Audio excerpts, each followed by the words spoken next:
Lihatlah sudut kanan pada laman berita paling banyak dilihat. Di situ ada artikel dengan judul, "Kenapa Mega tak masuk dalam daftar Best Seven atau 7 pemain terbaik V-League musim ini?" Maksudnya, banyak penggemar baik di Korea bertanya-tanya. Mereka bingung, kok bisa Mega gak masuk? Saat di sepanjang musim, Mega dapat dikatakan sebagai pemain paling menonjol dan konsisten dibandingkan pemain manapun. Pendapat dari salah satu pengamat terkemuka di Korea pun memberikan jawaban yang menarik soal Mega. Seperti apa? Tetap stay tune bersama kami ya dalam rangkuman video berikut ini.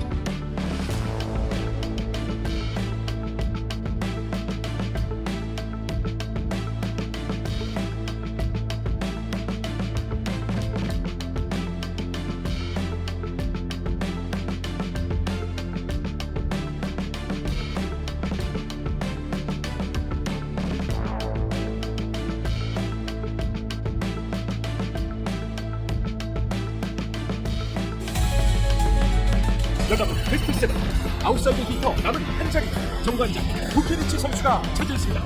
올 시즌 공격과 득점만 2세트 1위를 기록하며 팀을 13년 만에 챔피언 결정전으로 이끌었는데요. Nama Megawati Hangestri Pertiwi atau yang akrab disapa dengan Mega kembali menjadi perbincangan hangat di Korea Selatan. Padahal mantan pemain Tatspark ini telah meninggalkan V-League usai selama 2 musim, dirinya tampil luar biasa di bawah asuhan pelatih Ko Hye-jin. Jadi konteksnya begini, nama Mega ini kembali jadi trending kali ini. Bukan karena penampilannya di lapangan, tapi karena pertanyaan besar yang menggema di kalangan penggemar setelah Mega gak masuk daftar Best Seven. Sederhananya, seperti artikel dari Sportcan yang jadi trending di Naver. Mereka bertanya, kenapa Mega tidak masuk daftar tersebut jika melihat ia adalah salah satu yang terbaik musim lalu?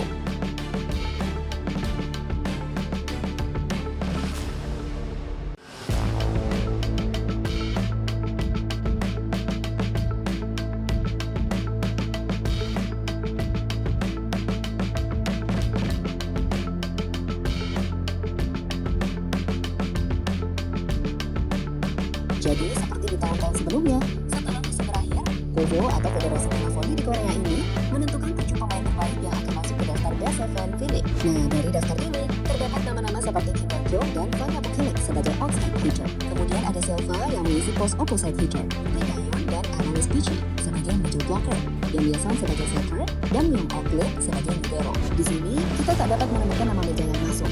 Bisa menilai bahwa Silva lebih baik dari Mega di posisi opposite hitter.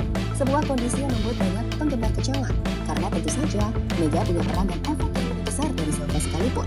Jadi, kalau bicara soal perolehan poin di musim reguler, Silva mungkin lebih unggul. Total 1008 poin berhasil Silva dapatkan dalam 32 permainan. Sementara Mega berada di posisi 3 di bawah Victoria. Tapi perlu digarisbawahi, the one woman show. Silva ini gagal membawa timnya berhasil di papan atas saat showcase contracts hanya menempati posisi 5.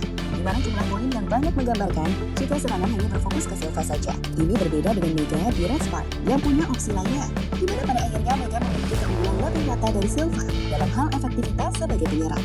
Mega memuncaki tingkat keberhasilan serangan dengan 48,06%, jauh di atas Silva. Begitupun dalam tingkat keberhasilan open spike time attack. Bahkan back attack di mana Mega punya tingkat keberhasilan mencapai 49,88%. Lebih lanjut, Mega juga mencatatkan prestasi individu dengan 2 kali terpilih sebagai pemain terbaik putaran dan masuk daftar calon MVP musim ini.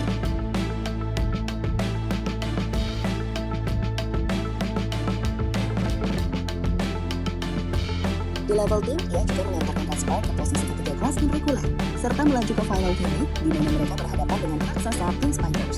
So, maksud kami, dalam menyerang, Mega ini punya efektivitas yang lebih gila dari pemain manapun. Dan ini adalah kunci dari seorang opposite hitter. Di mana setelah itu, ia juga memberikan impact besar ke timnya juga. Itulah yang kemudian membuat fans di Indonesia bertanya-tanya, kok Mega gak masuk Best Seven?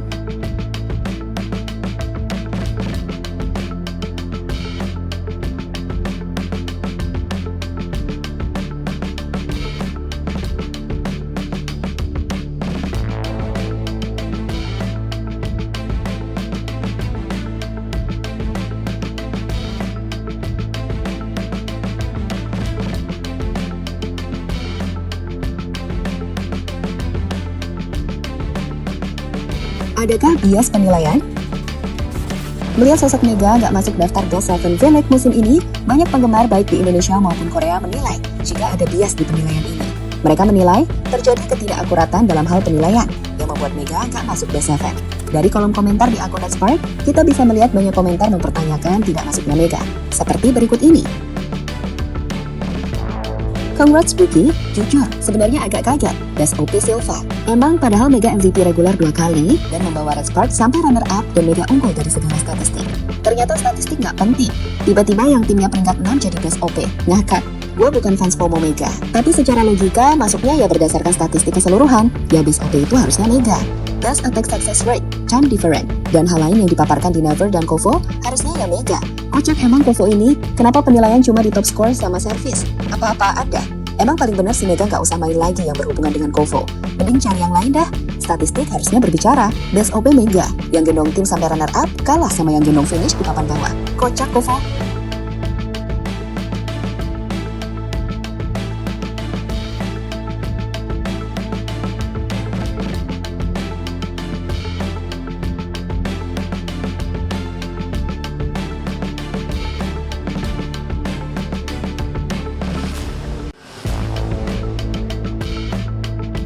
Jelaskan di sini kalau lihat komentar-komentar tadi, mereka ngerasa ada yang salah dengan penilaian saat secara statistik dan performa konsistensi sepanjang musim, Mega harusnya lebih unggul dari Silva. Meskipun Silva memang jadi top skor di musim reguler ya. Sekarang dengerin dah salah satu pendapat dari pengamat Korea soal Mega, yang mereka sebut masih jadi pemain terbaik. 경기에서도 정말 메가 선수가 잘하지만 인터뷰에서 그 보여지고 있는 뭐 인성과 태도 그런 것들을 봤을 때는 역시 메가 선수를 따라올 수 있는 아시아컵 선수가 있을까 할 정도로 이제 좋은 경기력을 보여주고 사실 많은 팬들 Jelas ia menilai jika apa yang ditunjukkan Mega musim lalu membuat ia percaya akan sangat sulit menemukan pemain yang bisa menandingi performa Mega.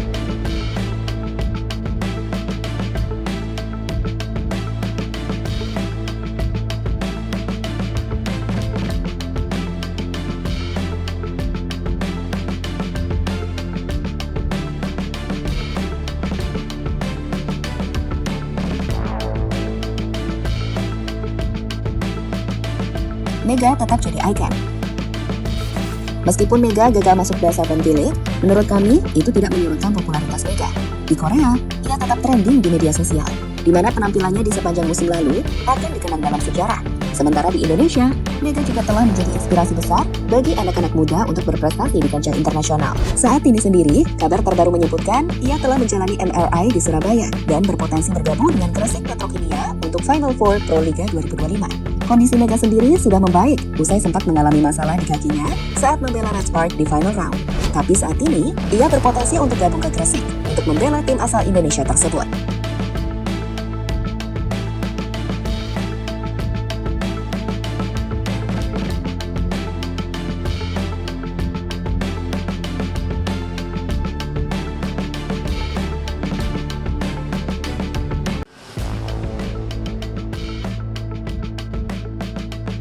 Pada akhirnya, kegagalan Megawati Hangestri Pertiwi masuk daftar Best Seven V-League 2024-2025 menurut kami tidak mengurangi sinar kebintangannya. Mega telah membuktikan bahwa ia lebih dari sekedar angka statistik. Ia adalah icon yang menginspirasi jutaan penggemar di Korea dan Indonesia. Dengan efektivitas serangan yang luar biasa, konsistensi di lapangan, dan dampak besar bagi Red Sparks, namanya akan terus dikenang sebagai salah satu pemain kuota Asia terbaik dalam sejarah V-League. Dan kini, Mega tengah bersiap melangkah ke babak baru, baik bersama Gresik Petrokimia atau mungkin tim lain di musim selanjutnya. Tapi satu hal yang pasti, Mega akan terus mengukir prestasi dan mengharumkan nama Indonesia. Tetap dukung perjalanan Mega dan saksikan bagaimana bintang ini bersinar lebih terang lagi di tiap penampilannya. Terus, jangan lupa ya untuk drop komentar kalian soal hal ini. Apa pendapatmu?